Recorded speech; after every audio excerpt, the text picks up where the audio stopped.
অনেক সময় আমরা দুনিয়ার কোনো কল্যাণ যদি অর্জন করি, কেউ কোনো টাকা পয়সার দিক থেকে আল্লাহ তাআলা কাউকে উপরে উঠাই দিলেন, কেউ হয়তো শিক্ষার দিক থেকে উপরে উঠে গেলেন, আল্লাহ তাআলা কাউকে কোনো দিক থেকে ভালো বা কল্যাণ দান করলেন, তখন দেখা যায় অন্যরা তার প্রতি কী করেন?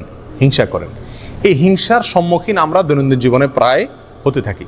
কোনো লোক যদি আমার প্রতি হিংসা করে আমাকে নানাভাবে ক্ষতি করার চেষ্টা করতে পারে। নাম্বার এক, হিংসা করে বদনজরের মাধ্যমে ক্ষতি করে, অর্থাৎ এমনভাবে তাকায় দেখে, আপনার ক্ষেতে ফসল ভালো হয়েছে হয়তো, এই ফসল দেখে এমনভাবে দেখে, যেটাকে আমরা বলি নজর দেওয়া, মুখ দোষ দেওয়া, বদনজর করা, মনে হয় যে সে খেয়ে ফেলবে। এটা হলো হিংসার চোটে সে দেখলো। একটা হলো না আলহামদুলিল্লাহ তার এটা ভালো হয়েছে, ভালো লাগছে, সুবহানাল্লাহ মাশাআল্লাহ আলহামদুলিল্লাহ বলছে, এটা একটা দৃষ্টি। আরেকটা হলো না ওরে বাপরে বাপ এর এত হইলো, এই যে হিংসার চোটে দেখলো, এটাকে বলা হয় বদনজর। এই বদনজরের মাধ্যমে অনেক সময় ক্ষতি হয়। আল্লাহ আইন হাক্কুন নবী আলাইহিস সালাম বলেছেন, অর্থাৎ দৃষ্টি দিয়ে, রাক্ষসে ভাব দিয়ে, খাই ভাব দিয়ে গিলে ফেলবো, এরকম দৃষ্টি দিয়ে যে কোনো জিনিসের দিকে, কোনো ব্যক্তির দিকে, যে কোনো কারোর কোনো কল্যাণের দিকে তাকায়া মানুষের ক্ষতি সাধন করা হয়, এরকম ক্ষতি হয়ে থাকে অনেক সময়। এটা বাস্তব সত্য বিষয় এবং ইসলামী আকীদা এটাকে অ্যালাউ করে, এটা কুসংস্কার নয়। অতএব এইভাবে যদি আমাদেরকে কেউ হিংসা করে, অর্থাৎ বদনজর দেয়, আপনি একটা গাড়ি কিনছেন, আপনার ছেলেটা মাশাআল্লাহ স্বাস্থ্যবান, ভালো খায় মাশাআল্লাহ, ছোট বাচ্চা, কারোর সামনে খাওয়াইছেন, তার বাচ্চাটা হয়তো খায় না, সে দেখে বলছে ওরে বাপরে বাপ, অথবা কিছুই বলে না কিন্তু তাকাইছে, যে হিংসার দৃষ্টিতে তাকাইছে, এটাকে বলে বদনজর। এর মাধ্যমে বাচ্চার ক্ষতি হতে পারে, হবে এটা কোনো জরুরি না, নাও হতে পারে, আবার ক্ষতি হওয়ার সম্ভাবনাও আছে। এটা একটা উপায়, হিংসুকে হিংসা করে থাকে সাধারণত। এটা অহরহ আমাদের সমাজে হয়। অনেক সময় ভাই ভাইয়ের প্রতি হিংসা করে, অনেক সময় আপনার সন্তান মা বাবার প্রতি, মা বাবা সন্তানের প্রতিও হিংসা করে, অনেক সময় বন্ধু বান্ধব, পরিচিত অপরিচিত, জানা অজানা বিভিন্ন মানুষে একে অন্যের প্রতি কী করে থাকে? এ ধরনের হিংসা করে থাকে। এর বাইরেও অনেক সময় হিংসুকে হিংসা করে বদদোয়া করে, ক্ষতি কামনা করে মনে মনে, এটাও এক ধরনের ক্ষতির আশঙ্কা। তৃতীয়ত, অনেক সময় হিংসুকে হিংসা করে আপনাকে তলে তলে বিভিন্নভাবে, শারীরিকভাবে, অর্থনৈতিকভাবে, নানাভাবে আপনাকে হেনস্থা বা ক্ষতি করার চেষ্টা করে। অতএব এই হিংসার মুখোমুখি আমরা হই কি হই না জীবনে? যদি কেউ আপনার প্রতি হিংসা করে এরকম আপনার মনে হয়, তাহলে আপনি কয়েকটা কাজ করবেন, ইনশাআল্লাহ হিংসুক আপনার কোনো ক্ষতি করতে পারবে না। নাম্বার এক, সূরা ফালাক, সূরা নাস বেশি বেশি পড়বেন। সূরা ফালাক এবং নাস এটা নাজিলি হয়েছে কিসের কারণে? এই হিংসুকের হিংসা থেকে বাঁচার জন্য। সূরা ফালাকের একটি আয়াতই আছে, আল্লাহ বলেছেন ওমিন শাররি হাসিদিন ইযা হাসাদ, হিংসুক যখন হিংসা করে তখন আমি তার ক্ষতি থেকে আল্লাহর কাছে কি চাই? আশ্রয় চাই। অতএব সূরা ফালাক এবং নাস, আপনার ছেলের প্রতি হিংসা হয়েছে, আপনি একটা জমিন ভালো চাষ হয়েছে, ফসল ভালো হয়েছে, সেটার প্রতি কারোর নজর পড়ছে মনে হয়েছে, এরকম যে কোনো কিছুর প্রতি যদি মনে হয় আপনার নজর পড়ছে, তো আপনি সূরা ফালাক এবং নাস বেশি বেশি পড়েন এবং ফু দেন, ইনশাআল্লাহ বিদিনিল্লাহ কি হয়ে যাবে? হিংসার যে ক্ষতি এটা দূর হয়ে যাবে। এটা একটা অন্যতম প্রধান উপায়। আমরা আজকাল হিংসুকে হিংসা করে বদনজর দিলে বা বদনজর দিবে এরকম মনে হলে আমরা এমন কিছু পদ্ধতি অবলম্বন করি ওই হিংসুকের হিংসা থেকে বাঁচার জন্য, বদনজর থেকে বাঁচার জন্য, যেগুলো সঠিক না। যেমন বাচ্চাকে বদনজর থেকে বাঁচানোর জন্য কপালে কালো টিপ দেয়, দেখছেন? সাদা ফুটফুটে বাচ্চার এখানে কপালে কালো টিপ দিলে আরো বরং বেশি সুন্দর লাগে, বদনজরটা আরো বেশি করে লাগার সম্ভাবনা থাকে। বিধায় বদনজর থেকে বাঁচার জন্য কালো টিপ দিলে এটা কুসংস্কার, এটা ভুল পদ্ধতি, এটা ঠিক হবে না, এটা শিরকে আসগার হবে। কালো টিপের কারণে সে কি বদনজর থেকে কি করতে পারবে না? বাঁচতে পারবে না। তবে হ্যাঁ, সৌন্দর্যের জন্য যদি ভিন্ন কথা। অনেকে দেখবেন খেতে খামারে ভালো ফসল টসল হলে সেখানে দেখবেন মাটির হাঁড়ির পিছনে কালি লাগায় ঝুলাই দেয় যাতে বদনজর না লাগে। মানুষ মনে করে যে ওই হাঁড়ির দিকে তাকাবে, হাঁড়ির দিকে তাকানোর কারণে সে আর ওই ফসলের দিকে তাকায় যে বদনজর করবে সেই সুযোগ পাবে না। এটাও ভুল ধারণা। হাঁড়ির দিকে তাকাবে দেখা ফসল দেখবেন এমন কোনো কথা হলো? একটা ভ্রান্ত ধারণা। অনেকে দেখা যায় ঝাড়ু ঝুলাই দেয়, অনেকে দেখা দেয় বিভিন্ন ওই যে গরুর চোয়াল, হাড্ডি এগুলা ঝুলাই দেয়, অনেকে দেখবেন জুতা ঝুলাই দেয়, অনেকে চুল ঝুলাই দেয়। এরকম বহু তামাশা আমাদের দেশে আছে। মনে রাখবেন, এগুলো করে আপনি বদনজর থেকে বাঁচার কোনো উপায় নাই। আর এটা বদনজর থেকে বাঁচার, হিংসুকের হিংসা থেকে বাঁচার কোনো সহি পদ্ধতিও না। আপনাকে কি করতে হবে? সূরা ফালাক এবং নাস পড়ে ফু দিতে হবে এবং এটার আমল করতে হবে। ইনশাআল্লাহ আল্লাহ তাআলা ক্ষতি দিয়ে কি করবেন? রক্ষা করবেন। আরেকটা আমল হলো সকাল এবং সন্ধ্যায় 3 বার সূরা ইখলাস কুল হুয়াল্লাহ, 3 বার সূরা ফালাক কুল আউযু ফালাক আর 3 বার সূরা নাস। সকালে 3 বার, সন্ধ্যায় 3 বার করবেন। সারা দিনে সারা রাতে কোনো হিংসুকে কোনো হিংসা করে আপনার কি করতে পারবে না? ইনশাআল্লাহ ক্ষতি করতে পারবে না। কারোর প্রতি হিংসা করে ক্ষতি হয়েছে মনে হয়, পানিতে ফালাক নাস পড়ে ফু দেন, খেয়ে ফেলেন বা ছিটিয়ে দেন, ইনশাআল্লাহ বিদিনিল্লাহ কি হয়ে যাবে? হিংসুকের ক্ষতি, হিংসার কারণে যে ক্ষতি সেটা কি হয়ে যাবে? দূর হয়ে যাবে। নাম্বার 2, তাকওয়া অবলম্বন করা। আল্লাহ সুবহানাহু ওয়া তাআলা কোরআনে কারীমের ভিতরে বলেছেন, ওয়া ইন তাসবিরু ওয়া তাত্তাকু লা ইয়াদুররুকুম কাইদুহুম শাইআ, যদি তোমরা ধৈর্য ধারণ করো আর গুনাহ থেকে বাঁচো, নিজে ভালো পথে থাকার চেষ্টা করো, হারামের ধারে কাছে না যাও, তাকওয়ার উপরে থাকো, তো মনে রাখবে তাদের চক্রান্ত, তাদের কোনো ষড়যন্ত্র তোমার কোনো ক্ষতি করতে পারবে না। অতএব সার্বিকভাবে যদি আমি তাকওয়ার উপরে থাকার চেষ্টা করি ভালো মানুষ হিসেবে, হারাম থেকে বেঁচে থাকার চেষ্টা করি, ইনশাআল্লাহ হিংসুকে হিংসা করে আমার কোনো ক্ষতি করতে পারবে না। নাম্বার 3, সকাল এবং সন্ধ্যায় অনেকগুলো দোয়া আছে যেগুলো পড়লে সারা দিনে সারা রাতে ইন্স্যুরেন্স হয়ে যায়, আল্লাহ সুবহানাহু ওয়া তাআলা হেফাজত করেন, এগুলো রক্ষা কবচ। আমরা বুঝি হলো তাবিজ লাগানো, তাবিজ ঝুলাই দিলাম, তাবিজে আমাদেরকে রক্ষা করে দিবে। কথা বুঝে আসছে? নবী আলাইহিস সালাম তার সারা জীবনে কখনো তিনি কাউকে তাবিজ দেন নাই বা তাবিজ দিতে বলেনও নাই। তিনি শিখাইছেন কি, সকালে এ দোয়া পড়ো, সারাদিন তোমার কোনো ক্ষতি করতে পারবে না কেউ, সন্ধ্যায় দোয়া পড়ো, সারা রাত কেউ তোমার কোনো ক্ষতি করতে পারবে না।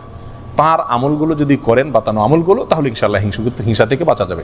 সকালে আপনি পড়তে পারেন বিসমিল্লাহিল্লাযী লা ইয়াদুররু মা ইসমিহি শাইউন ফিল আরদ ওয়ালা ফিস সামাই ওয়া হুয়াস সামিউল আলিম, অর্থাৎ আমি শুরু করতেছি আমার সকাল অথবা সন্ধ্যাকে ওই আল্লাহর নামে, হ্যাঁ, যার নাম থাকলে সেখানে জমিনে আসমানে কোনো কিছুতে কোনো ক্ষতি করতে পারে না। এ দোয়া আপনি সকালে 3 বার পড়েন, সন্ধ্যায় 3 বার পড়েন, ইনশাআল্লাহ সারাদিনে সারা রাতে কোনো কিছু ক্ষতি করতে পারবে না।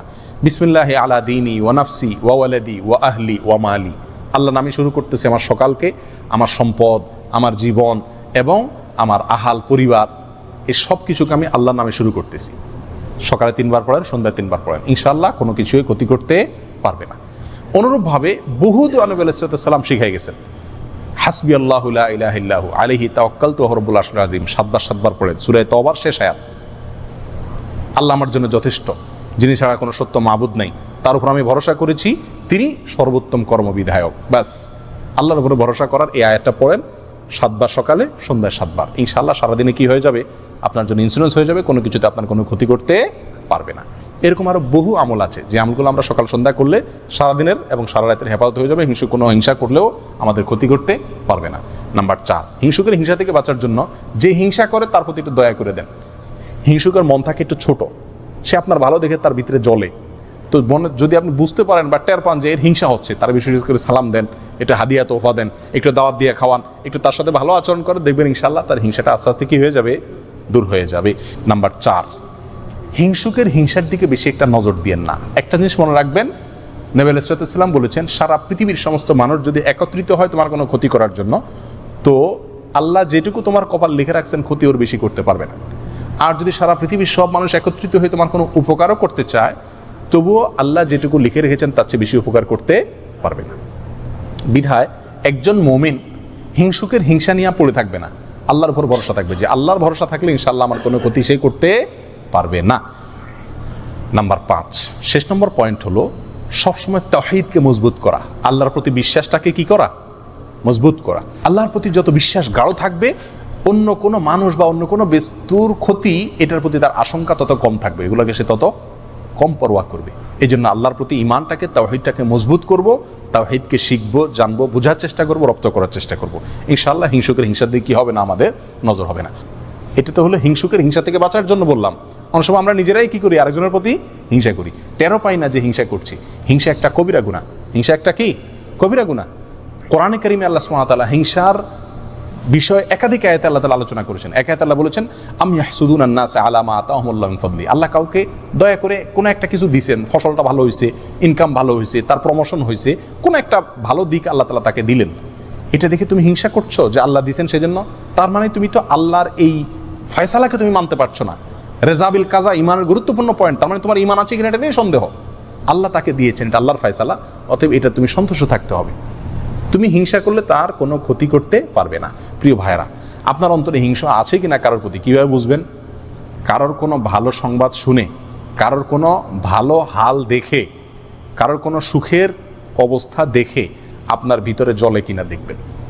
যদি ভিতরে দেখেন যে জ্বলে চিনচিন করে, একজনের খবর শুনছেন যে সে আপনার প্রমোশন হয়ে গেছে, একজনের খবর শুনলেন যে সে মাশাআল্লাহ এত টাকা পেয়ে গেছে, লটারিতে আপনি পাইলেন না, সে পাইল, হয় না এরকম? একজনের খবর শুনলেন যে তার ছেলে মাশাআল্লাহ এসএসসিতে গোল্ডেন 5 পেয়ে গেছে, আপনার ছেলে ফেল করছে, তারটা শুনছেন, শোনার পর আপনার অন্তরে চিন করে জ্বললো, হয় না এরকম? একজন হয়তো ভালো কোনো কিছু হয়েছে, আপনার মনে দেখা যাচ্ছে যে ভিতরে জ্বালা পোড়া শুরু হয়ে গেছে, অস্থির শুরু হয়েছে, মেজাজ গরম হয়ে গেছে।